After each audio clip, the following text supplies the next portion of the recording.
மக்களே, மீண்டும் ஒரு செய்தியிலே உங்களை சந்திப்பதிலே பெருமகிழ்வடைகின்றேன்.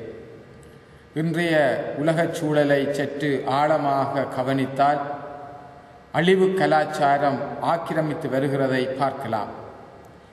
முன்னைய திருத்தந்தை 2ஆம் அருள் சின்னப்பர் 2000ஆம் ஆண்டுகளின் தொடக்க எழுத்துக்களிலே தன்னுடைய உரைகளிலே பலவிடங்களிலே இந்த அழிவு கலாச்சாரம் பற்றி குறிப்பிடுகின்றார். லிபியா, ஐவரி கோஸ்ட், ஜெர்மன் இப்படியாக பல நாடுகளிலே குழப்பங்கள் உச்சநிலை அடைந்து அழிவு இடம்பெற்று கொண்டிருக்கின்றது.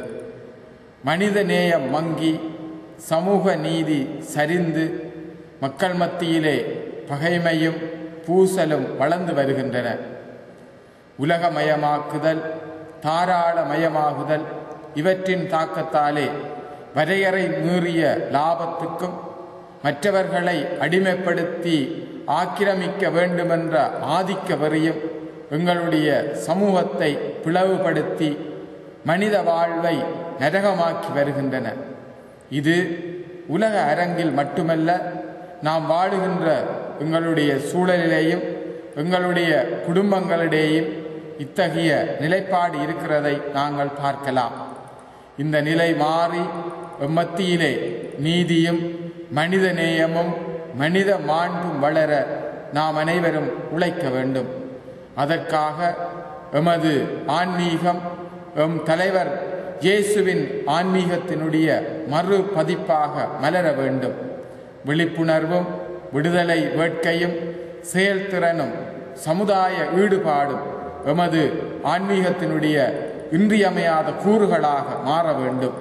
இயேசுவினுடைய போதனையை மையமாக கொண்டு அதன் அடிப்படையில் எழுந்த கிறிஸ்தவம் மனிதநேயம், பொதுவுடைமை, சமதர்மம் என்பவற்றின் அடிப்படையிலே எழுப்பப்பட்டிருந்தாலும் காலப்போக்கிலே லாபமும் போட்டியும் போன்றவைகள் சிறிது சிறிதாக புகுந்து பக்தி முயற்சிகளாலே புண்ணியங்களை சம்பாதித்து லாபத்தை ஈட்டலாம் என்றவுடனே பக்தி முயற்சிகள் போட்டி போட்டுக்கொண்டு முன்னுக்கு வந்து அது ஒரு வியாபாரமாக மாறிவிட்டது. உண்மையான இறையியல் ஆன்மீகமான சிலுவையின் வழி செயற்பாடுகள் மறைக்கப்பட்டு சிலுவையின் பின்னணியில் தொடரவிருக்கின்ற விடுதலை உணர்வுகள் மழுங்கடிக்கப்பட்டு லாப நோக்க அதாவது முதலாளித்துவ நோக்கம் கொண்ட அதாவது புண்ணியங்களை சம்பாதித்தல் என்ற பக்தி முயற்சிகளான திருப்பலிகள், சிலுவை பாதைகள், திருச்செவமாலைகள், நோன்புகள், திரு யாத்திரைகள், ஆவிக்குரிய கூட்டங்கள் என்பன அதிவேகமாக இக்காலத்திலே முனைப்பு பெற்றுள்ளன.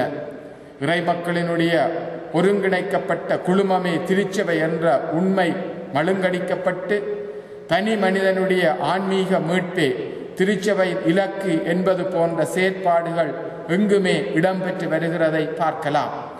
திருப்பலிக்கு சென்று தனி லாபம் ஈட்டிக் கொள்ளுவோம், பக்தி முயற்சிகளை தனியே செய்து ஆதாயத்தை கடவுளிடமிருந்து நாம் மட்டும் பெற்றுக்கொள்ளுவோம் என்கின்ற ஆன்மீக போக்கு பரவலாக இன்றைய உலகிலே காணப்படுவதை அவதானிக்கலாம்.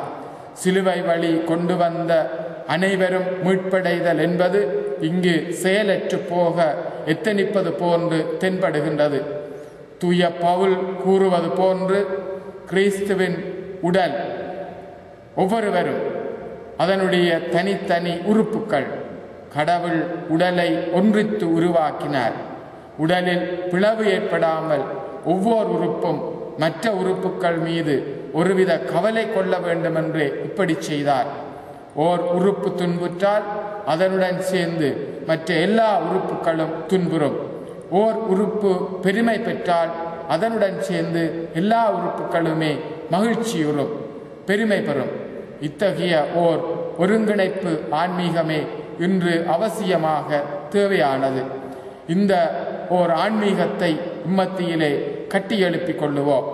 தன்னலம் தாண்டி பொதுநலம் பேணுதல், பொருளாதார ஏற்றத்தாழ்வுகளை முன்னிலைப்படுத்தாத நிலை, குடும்ப பின்னணிகளை ஆய்வு செய்தல் என்பவற்றை தவிர்த்து போன்றவற்றிலே எங்களிடையே மாற்றங்களை கொண்டு வருவோம்.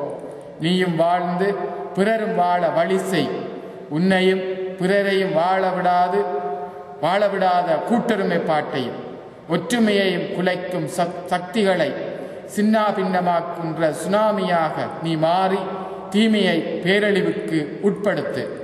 இயேசு எப்பொழுதும் தனி மனித சிந்தனைகளையோ அல்லது தனி மனித ஈடேற்றத்தையோ விரும்பியவர் அல்ல. தன்னுடைய சீடர்களை கூட ஒரு குழுவாக்கி, தந்தாய் இவர்கள் அனைவரும் ஒன்றாயிருப்பார்களாக என்று மன்றாடுகின்றார். இயேசு உருவாக்கிய திருச்சபையும் இத்தகைய இயல்பை கொண்டதே. ஒரே திருச்சபையாக நாங்கள் செய்யும் செயல்கள், நிகழ்த்தும் திருப்பலிகள், குழும வாழ்வு கொண்டாட்டங்களான வழிபாடுகள் உண்மையிலே ஆழமான ஆன்மீகத்தையும் அடித்தளத்தையும் இடுகின்றன என்று சொல்லி கூறலாம். தன்னலமற்ற பிறர் நலம் பேணும் பொதுநலன் வளர்க்கும் வாழ்வு நாம் வாழ இத்தகைய நற்சமூகம் எங்கள் மத்தியிலே உருவாகட்டும். இச்சமூகங்கள் நாடுகளாகி, நாடுகள் உலகமாகி, உலகிலே போர்களும் அழிவின் சக்திகளும் செயலிழந்து போகட்டும். இயேசுவினுடைய சிலுவையின் வெற்றி எங்களுடைய வெற்றியின் சின்னமாக மாறட்டும். கெட்டுப்போன சமூகம், பாவியான மனிதன் கடவுளினுடைய கிருபையை கேட்டு நிற்கட்டும். நன்றி. மீண்டும் ஒரு செய்தியிலே அடுத்த வாரம் உங்களை சந்திப்போம்.